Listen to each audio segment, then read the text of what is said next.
Welcome to Post Game Live, brought to you by your New England Ford dealers and Ford Trucks, the official truck of the NFL. The Patriots win this one in dominant fashion, 24-6 against the Carolina Panthers. And we are here in studio, Michael Holley, Tom E. Curran, Amina Smith here with you. And the Panthers and the Patriots, they came into this matchup with the same 4-4 record, Holley. However, how did the Patriots show you they're the better team? Look, the Patriots proved that they are a by any means necessary team. We were wondering what their identity was. Do they need to pass the ball, put it in the hands of Mac Jones? Should they be a running team? It all depends. That's the answer. It depends on who the opponent is. Today, it was clear, Tom, that the Carolina Panthers really struggled to stop New England's running game. I think New England is a more stout, bigger, more physical team, and they were able to wear down Carolina. They had 39 carries, 150 yards.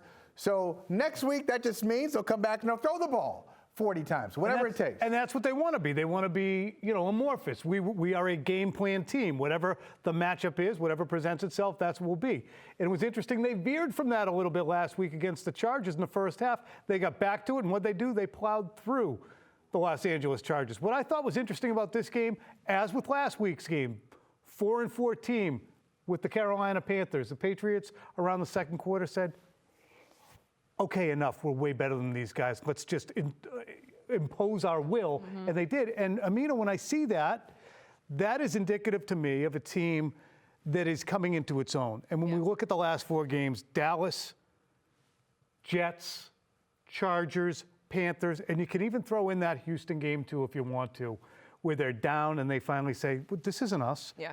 They are developing a level of play that they can ratchet themselves up to. Yeah, and if you're a Patriots fan, you have to look at this team right now at this point in the season and maybe feel comfortable. Maybe 100%. feel like you actually are getting to know this team and know what they could do out there on the field. At least that's how I felt watching them today. Where's the arrow pointing with every team? You can play that game with every team. And with the Patriots, sometimes it's like that and it's going out that way. But right now it is a straight incline. Yeah, and I don't want to make it sound like, oh, it's been so long. But, we talked about it in pregame. The last time the Patriots were over 500, it was September of 2020. And they were just 2-1 then. So this is the first time. Now 5-4.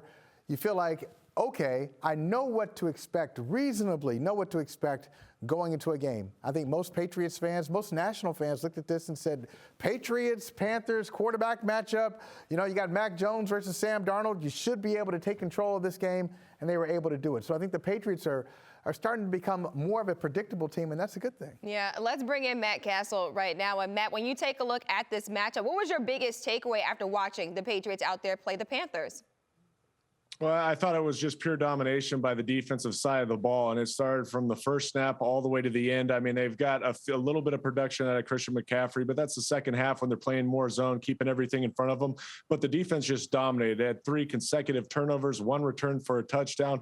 Even in the containment, when they tried to move the pocket and boot with Sam Darnold, which Carolina is known for, they were well coached. They kept containment, and they put harassment on him all day long, forced him into turnovers. And again, like Holley and like Tom both just said, they're starting to develop an identity. Look, they're going to be physical. They're going to run the ball. They're going to control the clock, and at the same time play good fundamental defense. And that, for the most part, will keep them into many games. Now, they're going to have to ask for more out of Mac Jones in this passing attack. But again, the foundation is set. And if they can build off that and continue to grow on that, this team's going to continue to get better throughout the course of the rest of the season. I want to talk a bit about Mac Jones. Last week against the Chargers didn't have the best showing, but today, 12 of 18, 139 yards, a touchdown, and an interception. Matt Cassel, when you take a look at Mac Jones and what he was able to do today, did he really bounce back, or is it just the same quarterback that we've been seeing all season? It was an up and down day for me, to be honest with you. And a lot of the big plays that happened today, one was an outlet to, I believe it was Stevenson, right, in the first half where he took it down the sideline. It was a catch and run play. Another one was a great play design where he came out of the backfield. He sold that he was going to run the option and looped up and kind of like a double move on the linebacker in space. It was but it wasn't a great throw. He had the interception that he wants back for sure. And then in the second half, there was a sequence of plays, I believe at the end of the third quarter where he missed Jonnu Smith on a layup pass on just a little return. Then all of a sudden he rushed the throw to Hunter Henry, completely overthrew him, and then threw a ball out of bounds that Jacoby Myers didn't even have a chance for. So again, there was some good and then there was some bad. There's a lot of stuff to clean up again in that passing attack for the offense in the Patriots. You know what's so interesting about that, and I keep coming back to this, Cassel, a comment Tommy Curran made in training camp. It really was prescient. He said, Mac Jones, I've never seen a quarterback, he said, I've never seen a quarterback who's just been ramped up so quickly. They're throwing a lot of stuff at him. So they threw a lot of stuff at him. I think they knew they wanted him to be the starting quarterback. He won that starting job fair and square over Cam Newton. And then at the beginning of the season, he's throwing the ball 39 times, 50 times in a game. He's still fast. This is the first time in the last couple of weeks where he's been able to slow down. It's not like you're going on vacation, but hey, slow down. We got a running game. We're finally getting the offense. We're starting to see a layer of offense that we didn't see before. And it's not on you. I know all these media talking heads have said they want it to be on you, but it's not on you. Slow down. The common denominator to that, in my belief, is that it's the defense that has allowed that to happen. They had to throw against Dallas. The Chargers last week, the defense started to show up. They confused Justin Herbert. They didn't make it about, what can Mac do for us? And he had a less than game, and the Patriots still performed. Today, again, this is 12 for 18 for 139, a touchdown and a pick. We talked, can Mac Jones be like Bledsoe? Brady was in 2001. And I said that would be a good comp. You have a guy who comes on and throws 24 touchdowns or 18 touchdowns, 12 picks, as he did, Brady, that year, and lets the running game and the defense carry the day. That's kind of what I think happened today. That's kind of what happened last week. Make great throws when you have to on 3rd and 7, on the goal line to Hunter Henry. Find conversion opportunities. You're going to have mistakes, strip sacks. You're going to be, on the receiving end of some things that you don't expect to see, but weather those things. And I think that's the thing about Mac Jones' performance is he's settling into an area where he can play more comfortably, Mike, because they're helping him out in the other disciplines of the team. Yeah. I think that when you take a look at Mac Jones, he's going to have a week where he's doing well, where he's not doing well. But, Matt, when you take a look at Mac Jones and what he's able to do out there on the field, how are the Patriots and the coaching staff really adjusting to kind of working around him and his strengths out there on the field and also his weaknesses?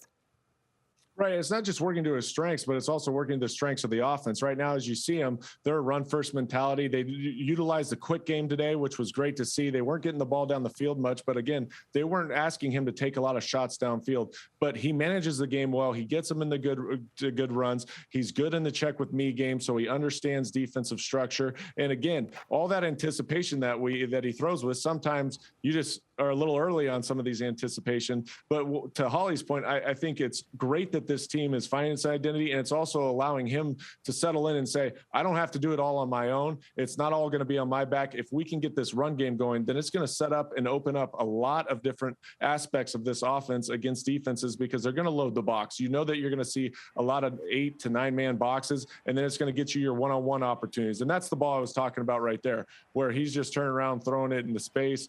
We had Jonnu, and then this one right after that where he doesn't even give him a chance. I don't know if he just was throwing it down the field or if he was not just giving him a chance whatsoever, but he's just got to give him an opportunity to go down the field and get a shot. But right there, like I said, he comes off the fake and he's trying to anticipate, but the ball just gets away from him. And Hunter Henry's not even out of his routes. He's got to settle down at times and just let the play develop and see the ball come out of his hand. What do you do? I'm wondering in this situation, I don't know if you've been here before, but Josh McDaniels, you see him yelling at Mac Jones there. And your first instinct might be, hey, did you play pro football, Josh? Just sit down somewhere. Don't tell me how to throw a football in the National Football League. But is he a yeller who is inspiring you? Is he a yeller who is like, what's his style when he's like in your face like that? Yeah, Josh McDaniels is pretty much calm, but there's moments throughout the course of a game that he'll come over and say, he'll get after you about what you're thinking if you made the wrong check or made the wrong mic point, which some of those are just fundamentals that you should know that you can't make that mistake. And then sometimes it's like, what are we doing here? Like, when he's trying to bring the fire, trying to be that intensity. And again, sometimes it's just that little light switch, that little that you need from your coach to say, all right, we got to hone it back in. We got to refocus, and we got to go out and make some of these throws. We can't overthrow a guy, and we can't overthrow two guys where we have potential shots at big plays. Instead, you got to settle in, and you've got to make that throw. And so he'll push you, he'll hold you accountable. But at the end of the day, he's your biggest supporter, and you know that, and you know that he's going to push you to be the best that you can be. So you don't take it too personal. At times, it might get a little chippy, though. Let's be honest. What's he sound like? What was that noise? What are you doing, Cassel? Well, wait a minute. Is that the one? I knew it. We got to make that throw. Okay, We got to make the throw. I did not I was think trying to, when I think of Coach. Josh McDaniels on the sideline, I'm not thinking that he sounds like that bad Cassel. When we look at the That's what he sounds like to me. That's what he sounds like to me sometimes. You when know? we look at the context, Just of- give me a second. That was perfect. That's exactly that's what one would hilarious. expect. What was interesting to me is the 2019 Patriots kind of looked a little bit like this on some throws. I'm not Right. trying to draw a parallel. I'm Right. just saying, I tweeted that during the game, those couple of those Mac Jones throws. But I asked you about this late in the week, Matt, based off of the Chargers game. Could we at all be seeing Mac finally saying, can I burp here? I've been eating since I got to the NFL.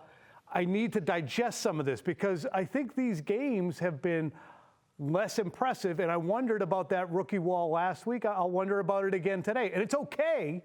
They win by 18. Who cares? But are we seeing a maturation, a plateau that he has to work through? Well, you know, it's the grind of an NFL football season. And some weeks you're on, some weeks you're off. And you talk about this wall, and I think it's something that people on the outside talk about a lot. But again, there is a mental strain that goes on, and you've got to fight through some of these adversities at times because there's a lot on his plate. And I don't think he's asking for a reprieve or anything like that, because every time you step on the field as a quarterback, your intent is to go out and perform well and perform up to the standard that you've set for yourself and that the team has for you. And at the end of the day, when you don't achieve that throughout your performance, then you're going to be mad at yourself. The coaches are going to get on you, and there's a lot more that goes with it. He's got to push through this tough time, though, because again, he hasn't played his best football these last 2 weeks. But again, leading down this stretch right now, starting with the Browns next week, they're going to need him, and they're going to need him in big moments to step up. And it can't be one of those where he's having up and down performances and they just continue to get by with the run game. Yeah, I want to go to the defensive side of the Yes. ball. J.C. Jackson, Yes. the ball Yeah. hawk, interception and Yeah. a pick six. The first thing that comes to my mind when I think about J.C. Jackson making these plays week after week after week, I'm thinking to myself, okay, payday. When Right. is J.C. Jackson going? Right. Like I mean, Curran, you've been around this team for a very long time. I mean, is this what it takes for J.C. Jackson to get paid during the offseason? He's going to get paid one way or the other. He's either going to get franchised by the Patriots, or he's going to get a $90 million from the dollar contract from the Patriots, or somewhere in the NFL. That's just what it costs to pay these guys. To me, I'd say instead of thinking payday, Amina, I'm more have a good time with the next 8 games that you got him, because at some point he is going to go someplace else and cash in, as he should. Undrafted player. I applaud him, as opposed to $65 million guys who are sitting there here giving we me go. my Wait money. a minute. Oh, Watch wow. out, Not give you the bad shade. quarterback. We're coming back to it. Gosh, here we go. We're I coming like the back to guys it. who don't have any money playing like this. Gilmore has early one Christmas pick that got gift. thrown right to him. Well, J.C. Jackson, his apprentice, gets 2 and has a pick 6. Well, you know what? I said to Curran during the game, just like provocative. J.C. Jackson, good player or opportunist? Discuss. But no, I think he's a really good player. And there's no reason for us to say, well, it's coming against bad quarterbacks, because there are a lot of bad quarterbacks. And not that the league is full of them, but right. there are going to be some bad quarterbacks. And there are going to be some teams that are underperforming. And you perform against those guys. Amina, you're absolutely right. That's how you get paid. They don't say, oh, you had 9 interceptions, but 5 of them were against teams that were under 500. No, they say you had 9 interceptions. You had a couple of pick sixes. What can you do? So I think J.C. Jackson has had an uneven season for a couple of games there. He didn't show up, but they needed him today. They needed him to show up, and he did. We visited this at halftime briefly, Matt. I want to go back to it. I looked at that pick for Gilmore in the first half as being probably a ball that Mac Jones shouldn't have thrown. So while we explore Mac Jones a little bit and talk about the corners, what was your impression of that pick? Mistake or great play by Gilmore? Not a great play by Gilmore. He was just standing there. You know, it's a situation, again, I go back to it, it's a three-step timing, right? And so your decision is going to be very quick. You're going to see the defense. His key was that inside linebacker. It's man-to-man defense. As soon as he vacates that area and goes with the tight end to the flat, now there's that opening right behind it. Now, as you see right here, again, Jacoby Meyer, his path to the ball gets interrupted because as that linebacker's working out, so right here, he probably has leverage on him if he could run flat through that, but because the linebacker impedes his path, there's no way for him to beat Stephon Gilmore to the ball. And while Stephon Gilmore is just covering it in good position, it is an easy interception in that case. It wasn't a remarkable play by any means. He read the play and just stepped in front, and then because Jacoby Meyer got picked off by the linebacker, there was no way for him to try to break up that pass. Getting some news right now that the Bills lost to the Jaguars 9-6. Yeah. We got to talk about the AFC. Holly, when you take a look at the big picture, is the AFC up for grabs? Yeah, well, I don't know if the AFC in general is up for grabs, but I think it is. I think it is too, because I feel like Tennessee, before Derrick Henry got hurt, I thought Tennessee was the best team in the conference. And so now they're without the great Derrick Henry. But as far as the AFC East is concerned, you know, Buffalo already with 3 losses. New England right behind at 5-4. You got 2 opportunities with the Buffalo Bills. And I think a lot of people before this loss against the Jacksonville Jaguars, you'd say, oh, yeah, Buffalo might sweep New England. They'll be lucky to get a win. Now you say, wait a minute. If you can lose to the Jaguars, I know it's twisted logic, but if you can lose to the Jaguars, we might be able to do some damage against you. Yes, the division is very much in play. This illustrates how difficult it is to maintain the level of performance the Patriots have had year in and year out. The Bills have now laid their second egg. Didn't they lay an egg in the first half against Miami? 2 of the worst teams in the league. Pittsburgh. They lost their first game to Pittsburgh. Okay. Then they lost the fourth down game to Tennessee when they went for it and got stopped on 4th and 1. Now they lose to Jacksonville. And they barely beat Miami. Well, not barely beat, but they had their hands full with Miami for most of the first half. This is, I think, what's difficult about maintaining a level of play. Patriots at 5-4, Buffalo's at 5-3. Cleveland just took the heads off of the Cincinnati Bengals, who a week or 2 ago were the toast of the American Football Conference. It is wide open with Derrick Henry out in Tennessee, Las Vegas, the Chargers. This is why it's fascinating to me to watch this season unfold. Right. Because the Patriots can mess around and find themselves deep in the AFC playoff race. 9 games in, yes, but business is good. But the way it's going right now, and you didn't even mention Kansas City at 4-4. Right. Yeah. So in this 17-game season, I get used to it. Your top team might be 12-5. That might be the number 1 record in the AFC, which is attainable.